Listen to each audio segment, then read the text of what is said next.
Saudações, quem está entrando. Nós vamos conversar hoje aqui no perfil da Aliança.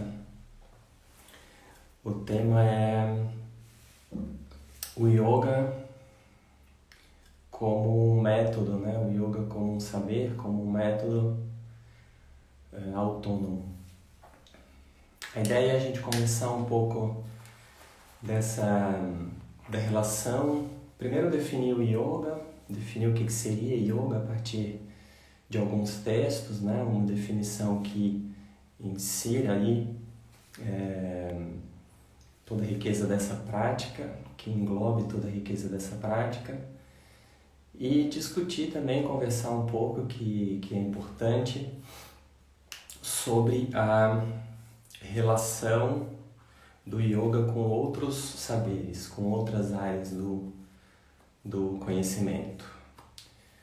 Ok? Então, é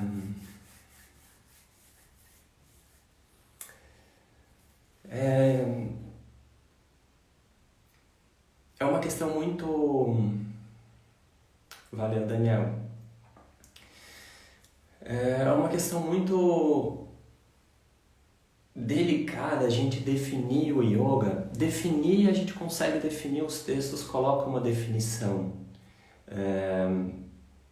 Os textos nos dão ferramentas para trazer uma definição do yoga, né? Porém, é muito delicado quando a gente pensa em encaixar o yoga numa definição dentro do campo social, né? Dentro do que é a nossa sociedade hoje, né? Então, eu vejo dentro de alguns contextos, né?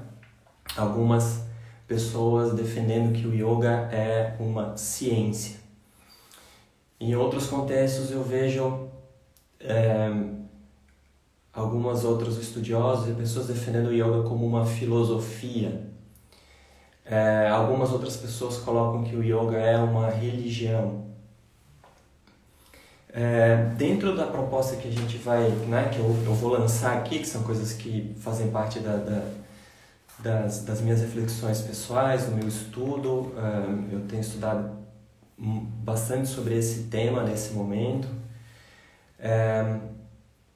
O que eu vou sugerir dentro da definição do yoga, mais que a gente poderia colocar dentro da sociedade que a gente vive hoje, né, inserida, seria o yoga como um saber tradicional, como um conhecimento tradicional, tá? Quando a gente fala tradicional, a gente está se referindo a determinados grupos, determinadas sociedades, determinadas, né, organizações de pessoas que, de alguma maneira, estiveram à margem ou paralelo a um saber hegemônico, né? Existe um saber hegemônico, né, dentro do momento que a gente vive historicamente, e esses saberes tradicionais, eles têm a força hoje de trazerem uma reflexão diferenciada ou um estar no mundo diferenciado, e uma prática a partir desse olhar para o mundo, estar no mundo, uma prática que pode enriquecer ou pode nos mostrar que existem outras maneiras de estar no mundo, né? Mostrar para quem? Mostrar para esse saber hegemônico que vem, e esse saber hegemônico que está associado a uma sociedade de consumo, que está associado à própria ciência como o único saber válido, né? Esses conhecimentos tradicionais, ou esses saberes tradicionais, podem nos trazer perspectivas diferenciadas em relação à vida, né? É nesse lugar que eu enxergo o yoga. É exatamente nesse lugar que eu enxergo o yoga.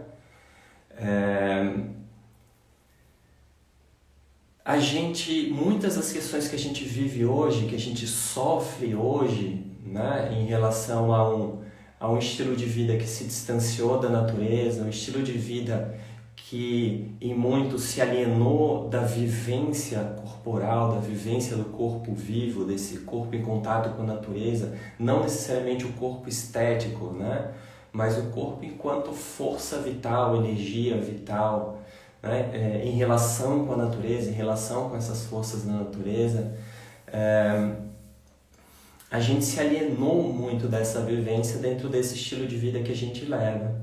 E esses saberes, que a gente chama de saberes tradicionais, historicamente, muitos deles não perderam essa matriz essencial. E a gente vê isso muito claro nos textos de yoga, né? A gente vê que a essência do conhecimento do yoga é nos lembrar que nós não estamos separados do todo. E não só nos lembrar, né? Porque lembrar pode ser puramente um conhecimento, alguém que vem e fala alguma coisa para você. Como um texto que pode vir, uma poesia que pode vir falar alguma coisa para você nesse sentido. Mas o yoga é mais do que um conhecimento, um saber, né? Ele é uma prática muito profunda, uma prática para nos lembrar disso, né? Para nos lembrar quem nós somos essencialmente, o nosso vínculo essencial como um todo com a natureza, né? Então,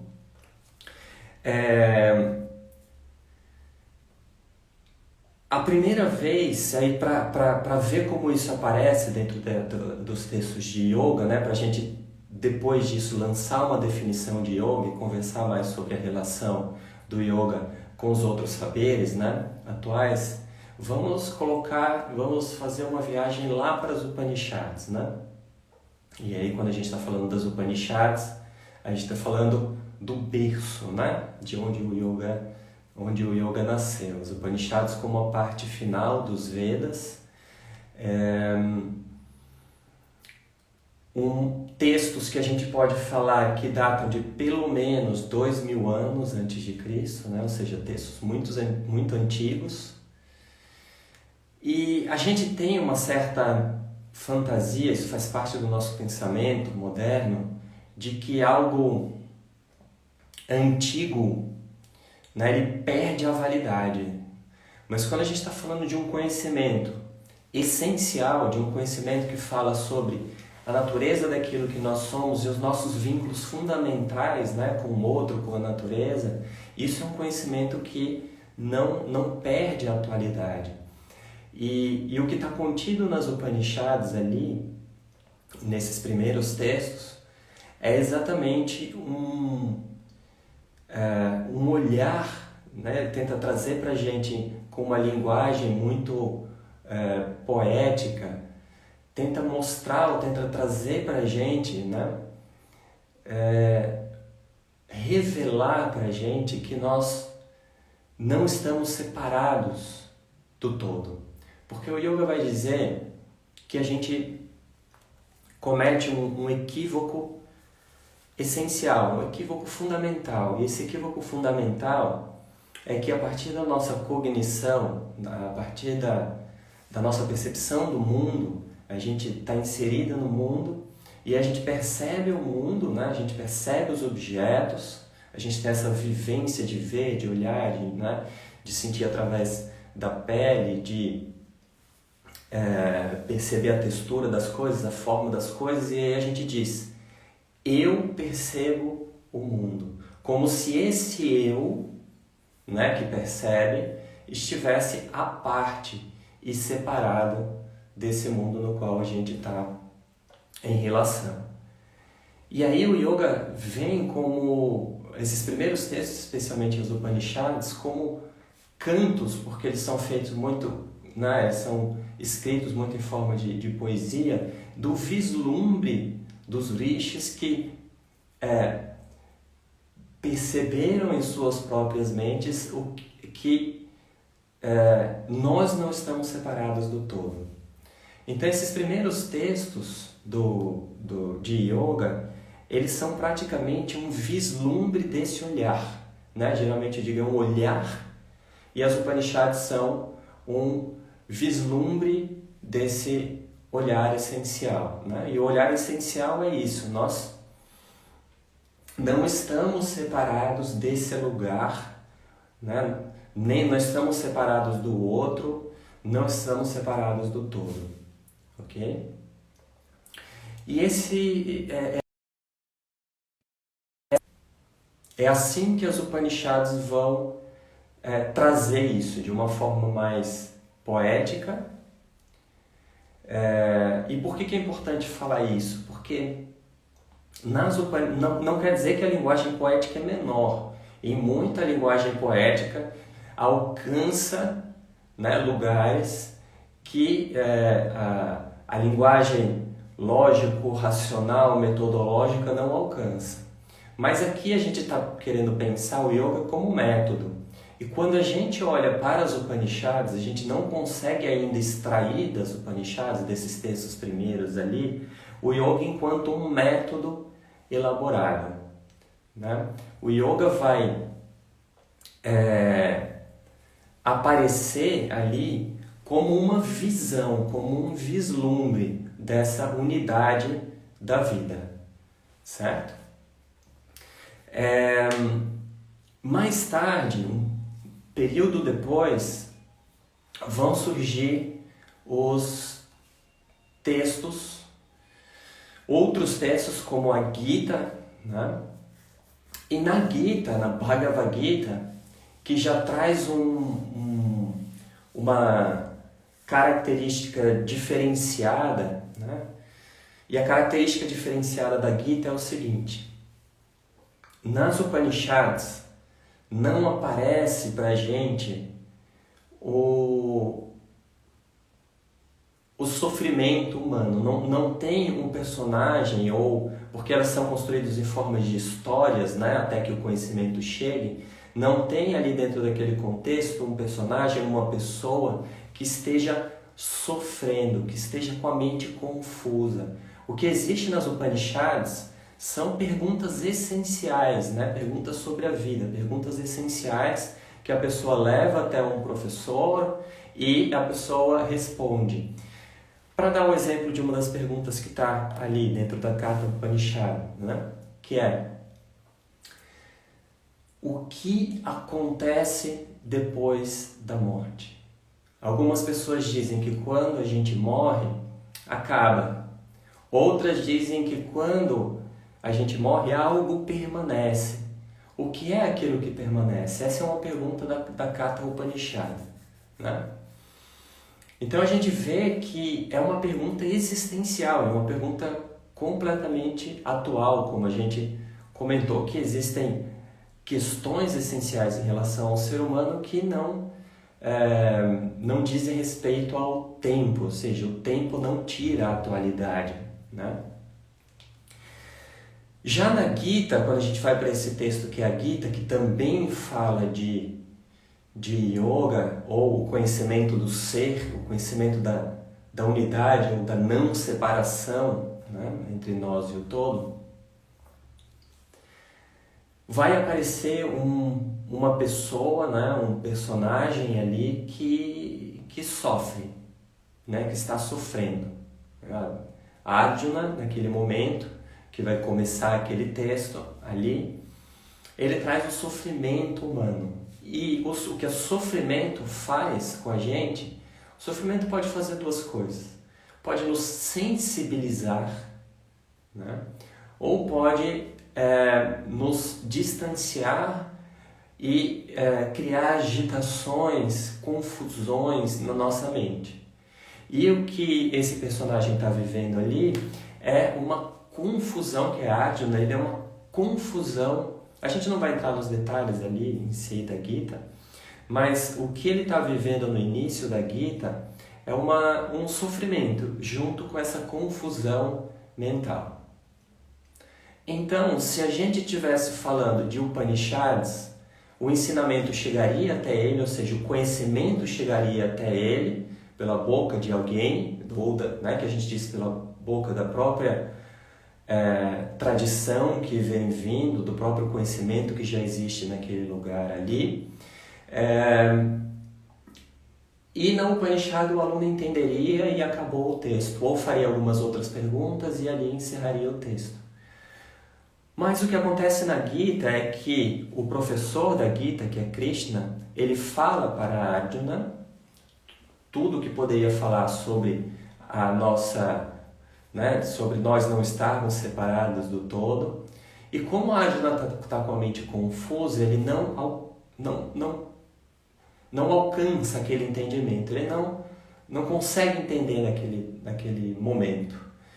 Então aí Arjuna, Krishna, coloca o yoga, ou seja, toda uma vida de yoga, ou seja, práticas e contemplações e entendimentos, para que essa visão, que a gente fala visão de não separação do yoga, se estabeleça na mente de Arjuna. Então aí a gente já pode, e a gente vai falar isso também a partir do Yoga Sutra, que é quando vai aparecer bem o método estabelecido, aí a gente já pode dizer e vislumbrar da Gita que o yoga é o seguinte, Isso também aparece no Yoga Sutra, como eu falei. O yoga enquanto um estilo de vida, uma vida de yoga, um estilo de vida, e ao mesmo tempo o yoga como o olhar, ou a visão, ou o conhecimento, o entendimento que se tem a partir desse estilo de vida. Então a gente pode dizer que o yoga é tanto o meio quanto o fim, certo? A partir desse texto. Mas a Gita ainda não nos apresenta de forma elaborada um método, tá? O Yoga Sutra, que vai ter essa qualidade que é um texto posterior, um texto já depois de Cristo, ali entre o século II e o século V, as questões de data são sempre contraditórias dentro do yoga, Data e autoria. Não existe essa preocupação em relação ao conhecimento essencial do yoga em relação à datação e especialmente à autoria, Mas é mais ou menos nesse período que surge o Yoga Sutra. E é exatamente o período que a gente está falando ali do século 3, 4, 5 e aí em diante, que é o período medieval ali, o período medieval da Índia, que vai surgir também o Hatha Yoga,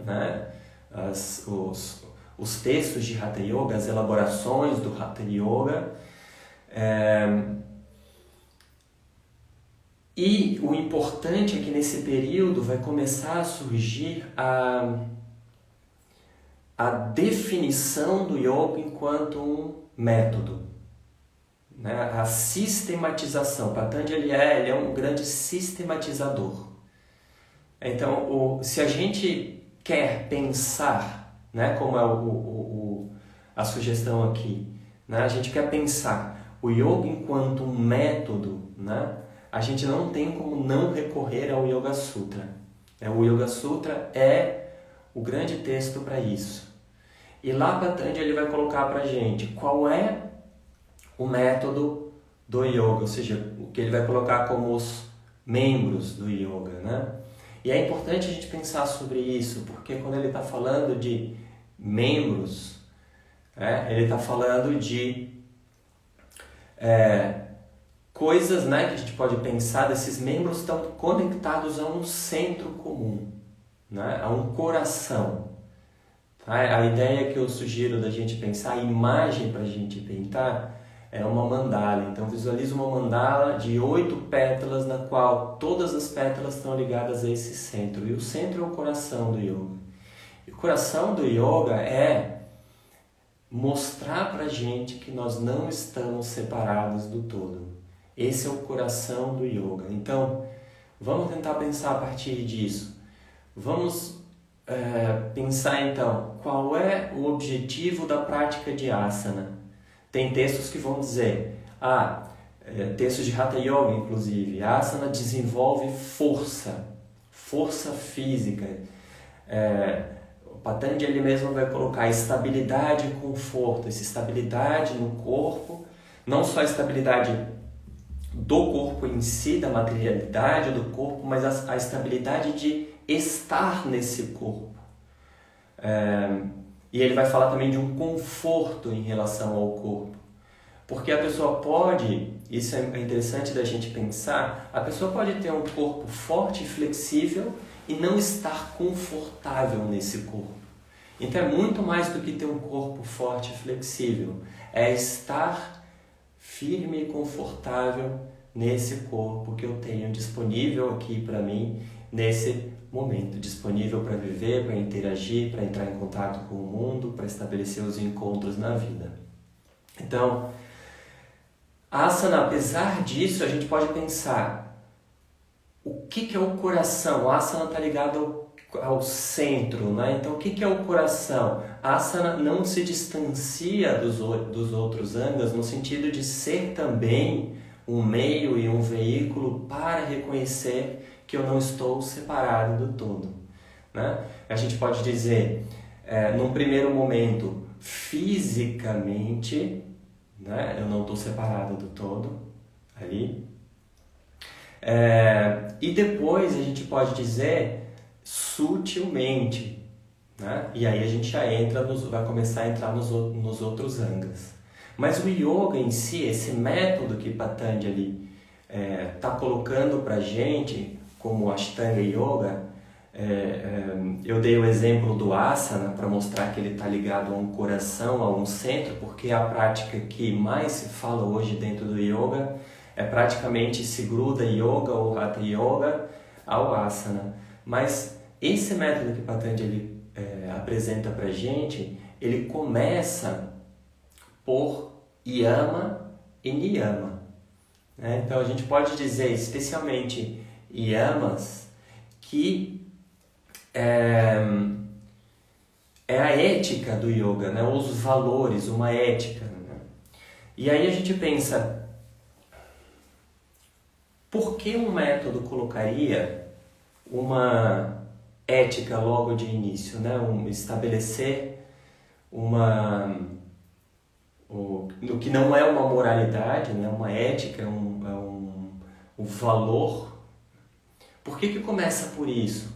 Porque quando Patanjali está colocando o método, a gente está pensando, né? E está se pensando a lógica do denso para o sutil, né? A lógica de reconhecimento do denso para o sutil. Então a prática de yoga, na verdade, ela começa, se a gente pegar o método ali a partir de Patanjali, ele começa com um cuidado nas nossas ações em relação ao outro.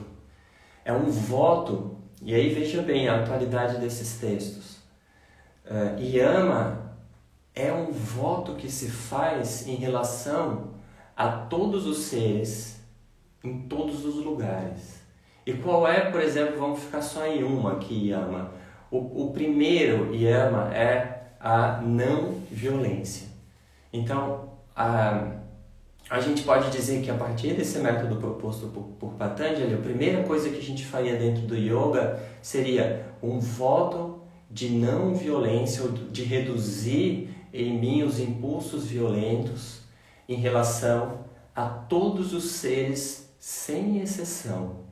E isso é muito lindo, se a gente for parar para pensar que esse estilo de vida que a gente leva hoje é o estilo de vida que conduziu a gente a olhar para a natureza como um bem de consumo, olhar para a natureza como um objeto que eu posso explorar, não só a natureza, mas também o outro, né? A outra pessoa, né? A gente tende, dentro disso que é a sociedade que a gente construiu, a olhar o outro como um objeto, né? E a gente vai aos poucos perdendo a sensibilidade em relação a esse outro, né? Perdendo a sensibilidade, perdendo a empatia.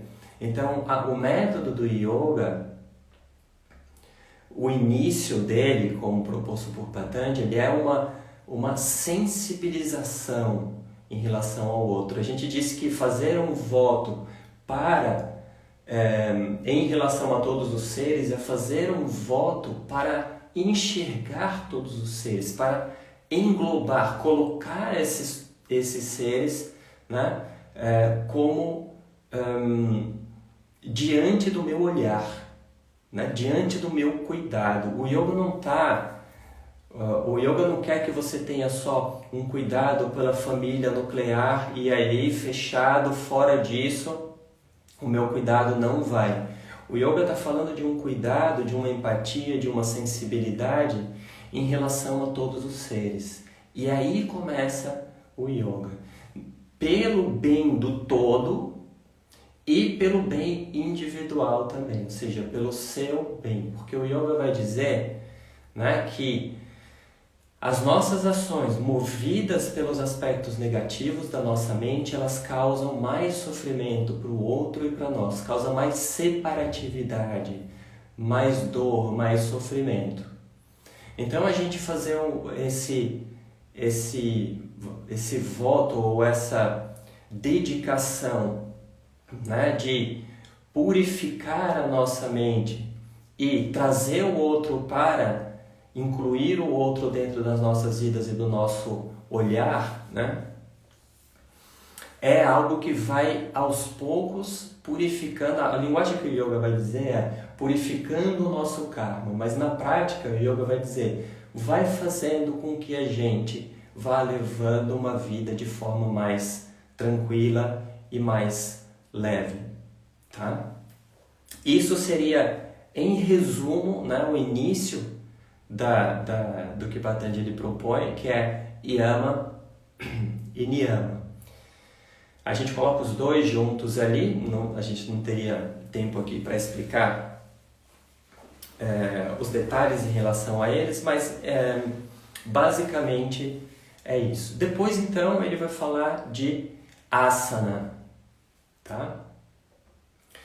Com esse mesmo objetivo, assim como os valores, eles estão ligados a esse centro, para que eu reconheça que eu não estou separado dos outros, as minhas ações não são isoladas no mundo, as minhas ações têm um impacto no outro, têm um impacto na sociedade, têm um impacto na outra pessoa.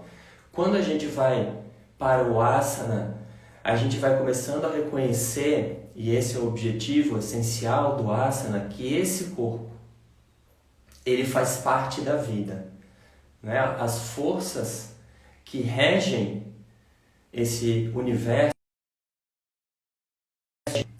as forças que regem a vida, são as mesmas forças que regem o meu corpo. Então a gente vai começando a perceber, a partir do asana, de um corpo separado e isolado a um corpo integrado a esse todo, né? Esse é a grande importância do asana. E aí depois então tem o pranayama, que a gente diz que é o controle, é o comando, o controle da respiração, para que a partir da respiração a gente provoque, né, alterações ou conduza a energia, né, o prana, em determinados caminhos no nosso corpo. Tá? Então, aqui vale a gente parar um pouco para falar de incluir um outro objetivo do yoga aqui, porque até agora a gente falou do objetivo do yoga enquanto reconhecer-me como não separado do todo. Mas existe como um outro ganho que o yoga traz e que é paralelo a esse. Ele não é o principal, ele é o secundário, mas ele é fundamental, ele é importante também, que é o yoga desenvolveu ao longo do tempo, né? E aí os asanas entram aí, pranayama entra aí, e outras técnicas meditativas, né? e contemplativas e de observação entram aí também, que o yoga desenvolveu a capacidade de observar os movimentos da natureza a partir de uma mente contemplativa, né? A partir dessa contemplação da natureza, observar como a natureza se comporta, né? Como alguns movimentos da natureza se comportam, reconhecer esses movimentos da natureza também se comportando no corpo, e o prana é algo assim, ou seja, você perceber que não existe só esse corpo, existe um movimento vital, que é o movimento do prana, movendo esse corpo.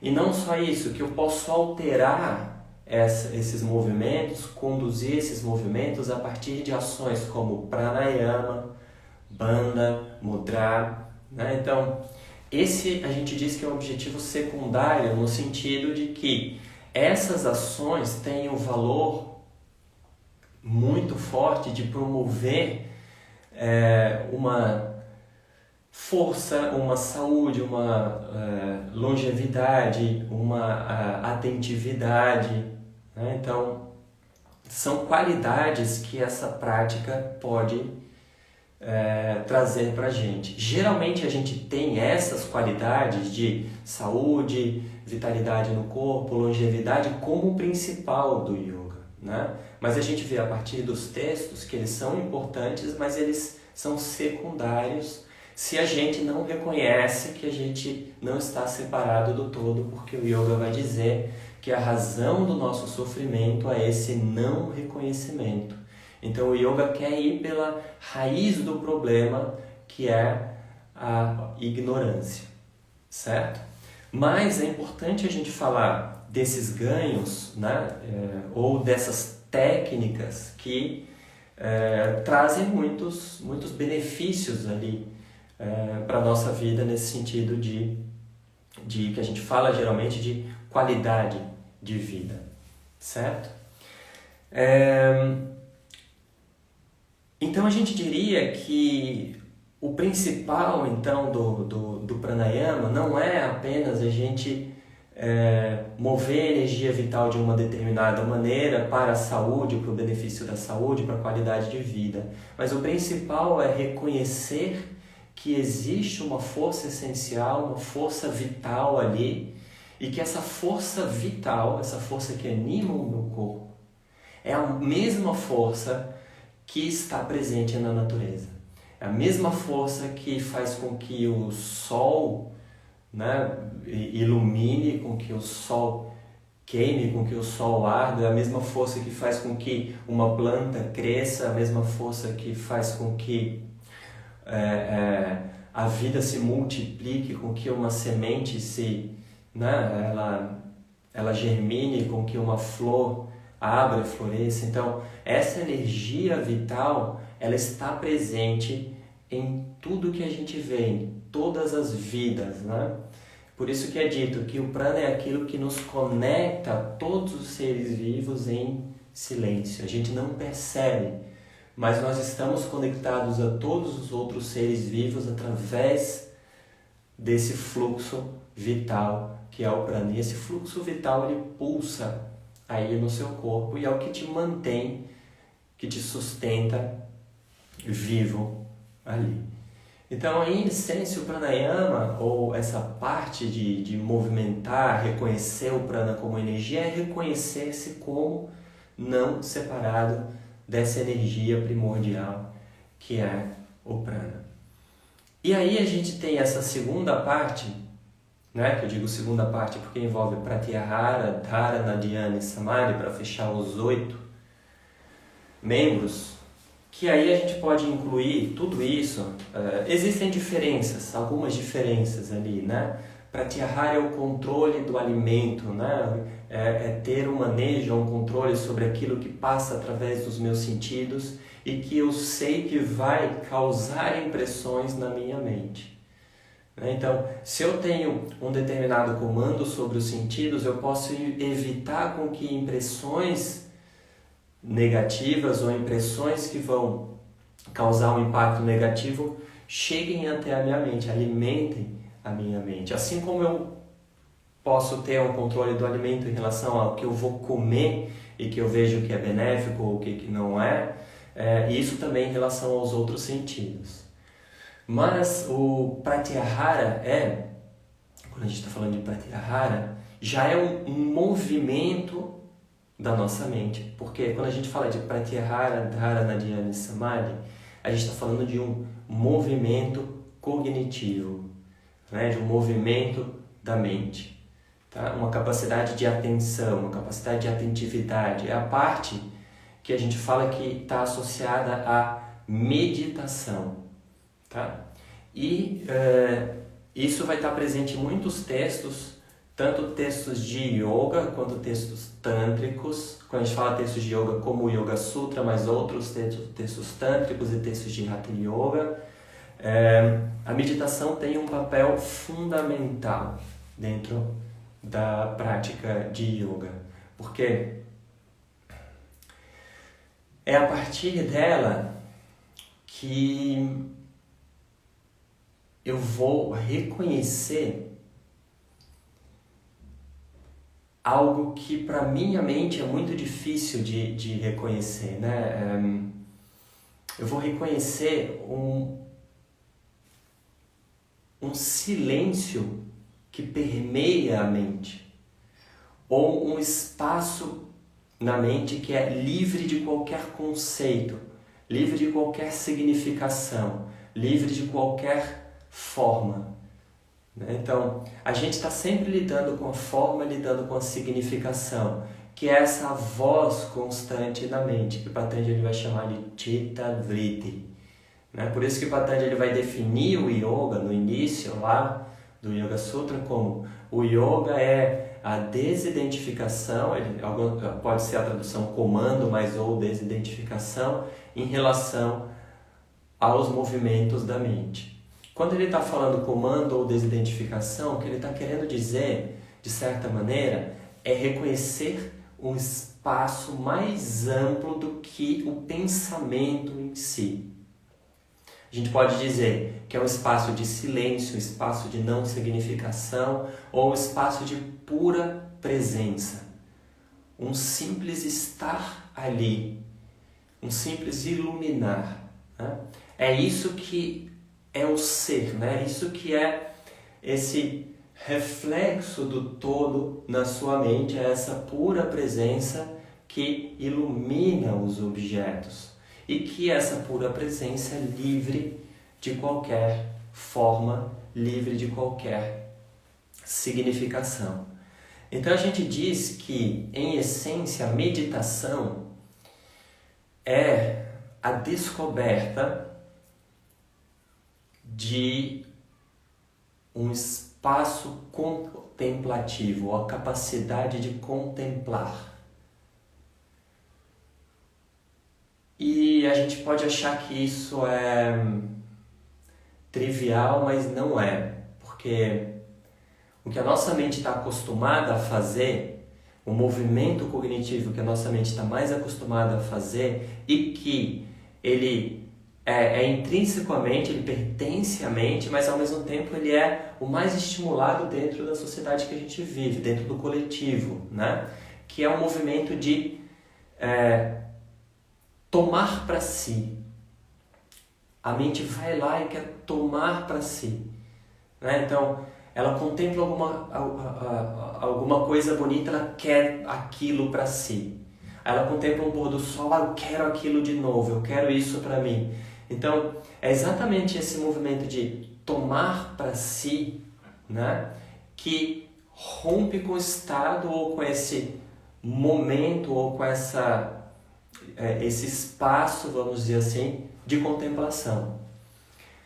Esse movimento da mente ele é necessário para várias coisas na vida, né? Ele é necessário para vários aspectos da nossa sobrevivência.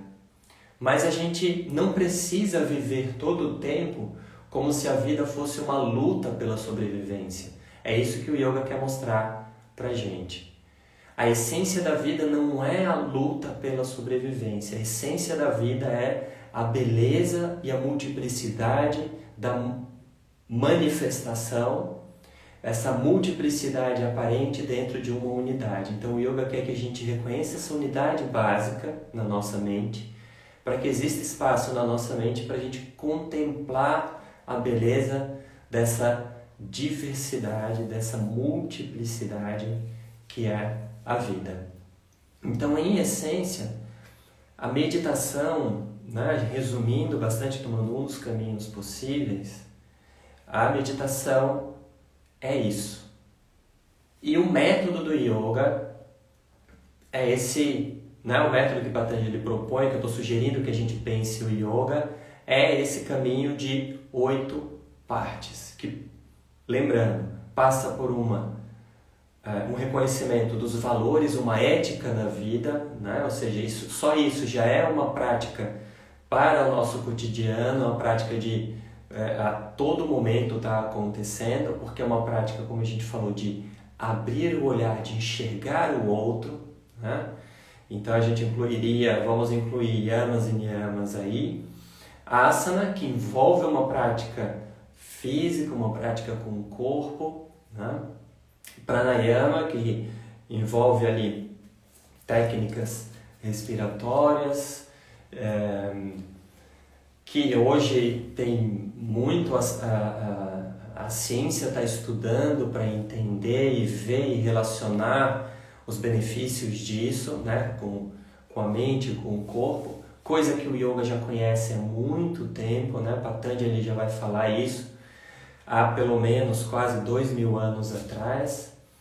E então, Pratyahara, Dharana, Dhyana e Samadhi, que a gente juntou ali como a meditação. Tá? Então esse seria o método. Esse método, certo? Do jeito que é proposto por Patanjali, ele, e aí ser bem categórico, aqui deu alguns cortes, eu não sei se cortou aí. Esse método ele não precisa de qualquer validação externa. Isso é muito importante, por isso que eu coloquei yoga como método autônomo. Então, qual validação que esse método precisa? A validação de quem? A sua validação que pratica.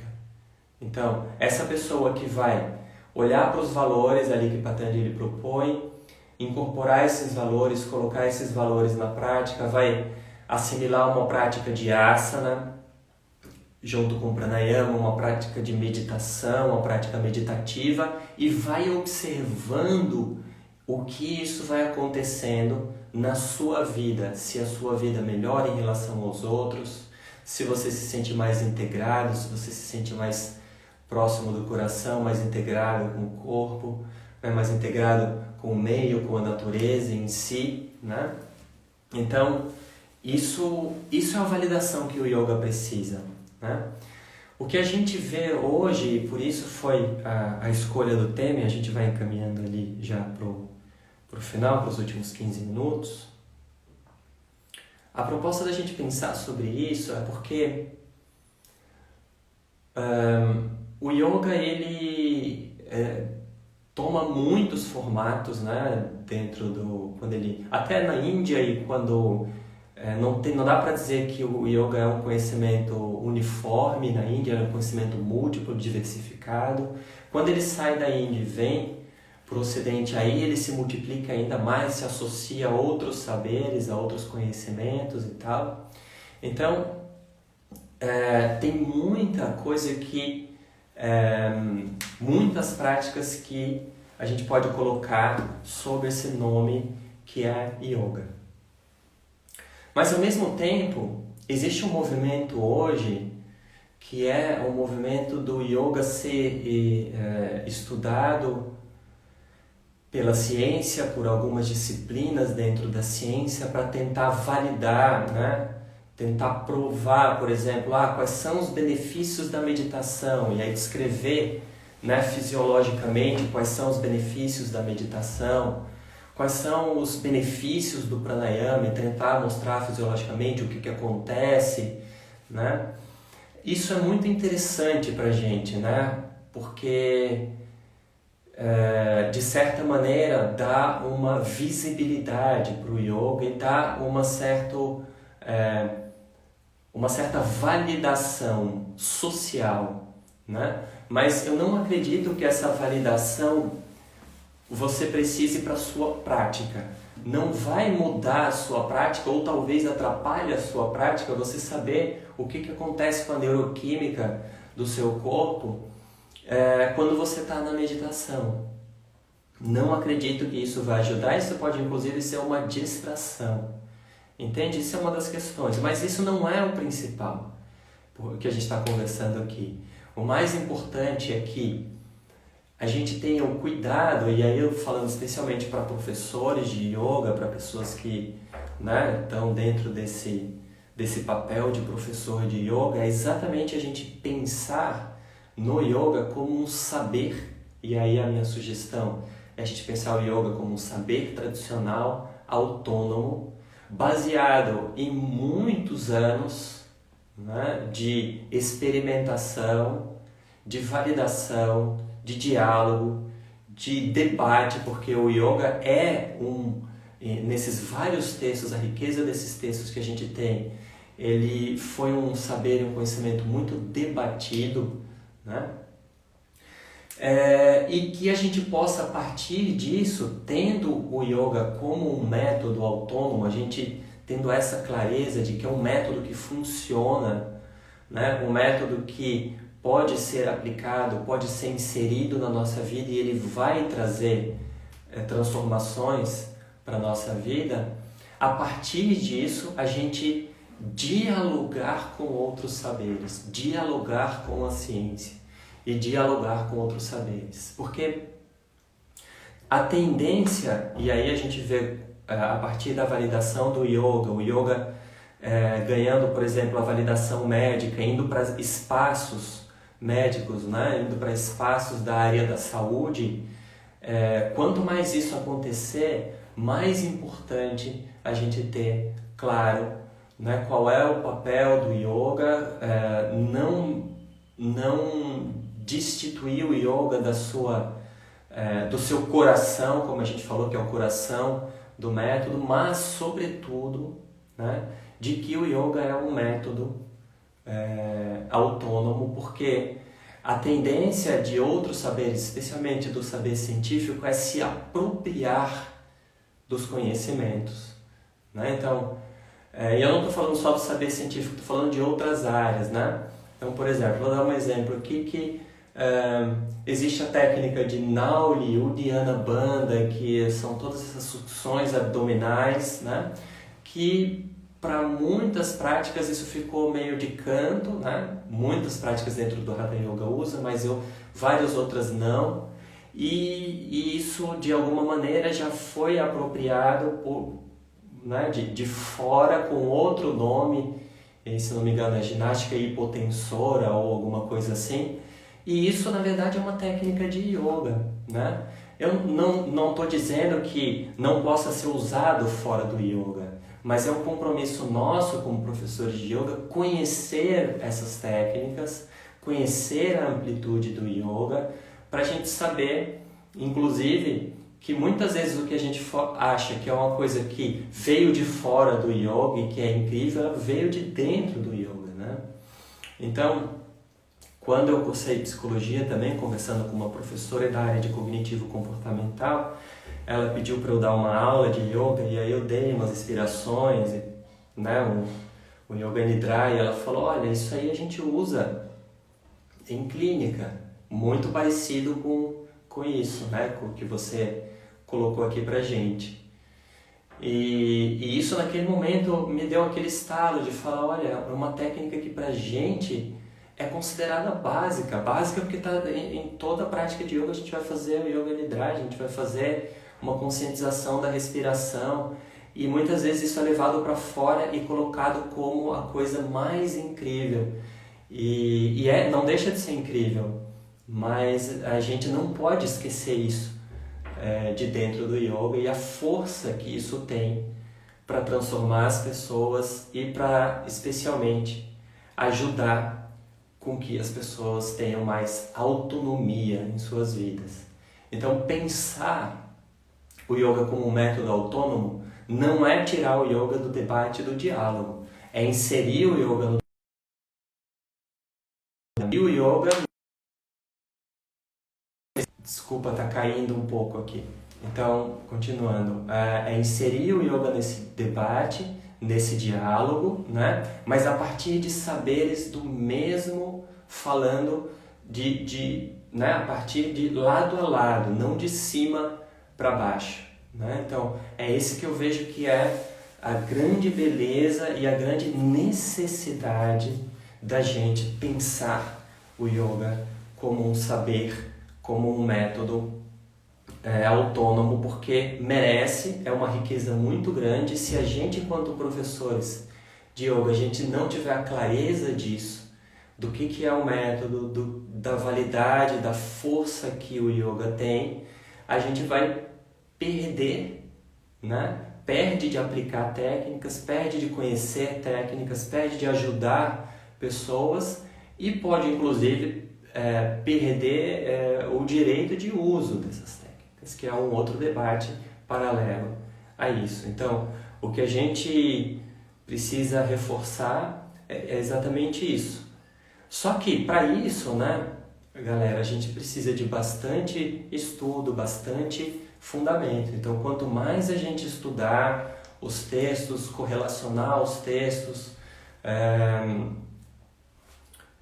aprofundar neles, mais a gente vai ter material aí, sim, para não só pensar e estabelecer o yoga como um método autônomo, como ajudar as pessoas que chegam até a gente, a elas ganharem autonomia na vida delas, porque é importante do yoga como método autônomo mostrar para essa pessoa a autonomia que ela tem dentro da vida, né? Ou seja, de lidar com o corpo dela, né? De adquirir recursos para lidar com o corpo dela, e a liberdade que nasce a partir disso, né? Se desvincular de uma ideia de corpo ideal, de como o corpo deveria ser, de como ela deveria se comportar, porque o yoga é mais nesse sentido um processo de desconstrução de ideais do que a construção de mais coisas de que você deve ser, de que você deve ser assim. Então, essa autonomia do método pensada é para também dar autonomia para aquela pessoa que te procura, né? E ao mesmo tempo essa autonomia do método para que a gente sente no lugar de saber que a gente possa trocar saberes com outros lugares, né?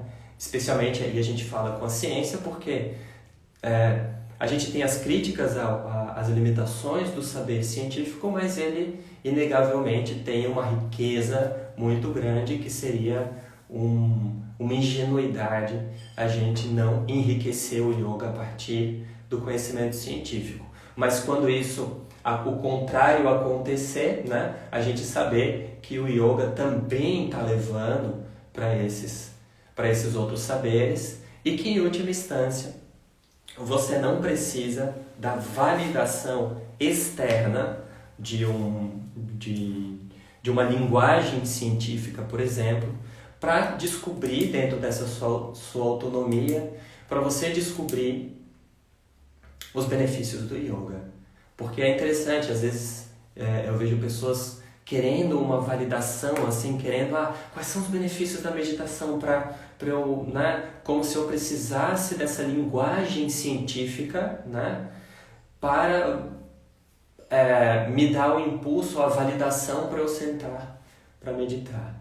Então, e essa linguagem ela é uma linguagem, a linguagem científica, né, ela tem a sua beleza restrita, mas ela tem as suas limitações. E quando a gente está pensando na riqueza do yoga, galera, a ciência vai ter coisas que a ciência nunca vai alcançar. A ciência nunca vai alcançar de fato o que é a experiência meditativa. Nunca vai conseguir descrever de fato o que é a experiência meditativa. A ciência nunca vai conseguir explicar, por exemplo, que a percepção do prana. Porque o método científico hoje, o método que é trabalhado hoje dentro da ciência, não alcança aquilo que não pode ser medido pelos meios que a ciência usa para aplicar. Então isso a ciência está longe de alcançar, né? Então a gente não precisa dessa validação. O yoga sempre caminhou no sentido e a gente não precisa dar 1 ou 2 passos para trás porque algum conhecimento não consegue acompanhar essa riqueza do yoga, certo? Então, eu acho que era isso que eu queria falar sobre o tema. Com certeza ficou alguma coisa de fora, sempre quando eu desligo aqui eu lembro, esqueci de falar isso e tal, mas faz parte. Toda fala ela tem o quê de um planejamento, mas tem uma espontaneidade, então ela vai por um caminho, preenche alguns espaços, mas sempre deixa as lacunas, e isso é importante também. Não sei se tem alguma... A gente tem acho que 4 minutos. Não sei se tem alguma pergunta, ou acho que foi o Casa do Yoga que comentou ali, né, colocando o yoga no seu lugar de destaque dentro da sociedade. Isso eu acredito com todo o meu coração, que o yoga é uma ferramenta incrível, inclusive para nos conduzir para lugares que esse saber hegemônico nos levou para uma encruzilhada, especialmente em relação à nossa relação com o corpo e com a natureza, que o yoga tem uma força muito grande para ajudar a gente a descobrir novas formas de estar no corpo, de se relacionar com o corpo e de se relacionar com a natureza, que não acredito mesmo que a solução venha do lugar que o problema foi criado, vai vir de fora, assim como outros saberes tradicionais, para além do yoga, podem enriquecer muito o nosso olhar. A grande questão é a gente lutar para que esses saberes tradicionais permaneçam com a sua autonomia, permaneçam com a sua liberdade de pensar e de atuar no mundo. Eu acho que esse é o grande objetivo dessa nossa conversa, dessa fala aqui. Ok?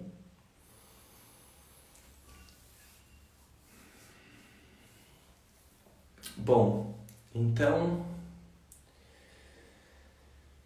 Obrigado pela presença de vocês, a Julie está aí, obrigado por escutarem, obrigado pelo convite aqui da Aliança de vir para a gente pensar e refletir sobre esse assunto, e agradeço a vocês. Saudações e tudo de bom. Beijo.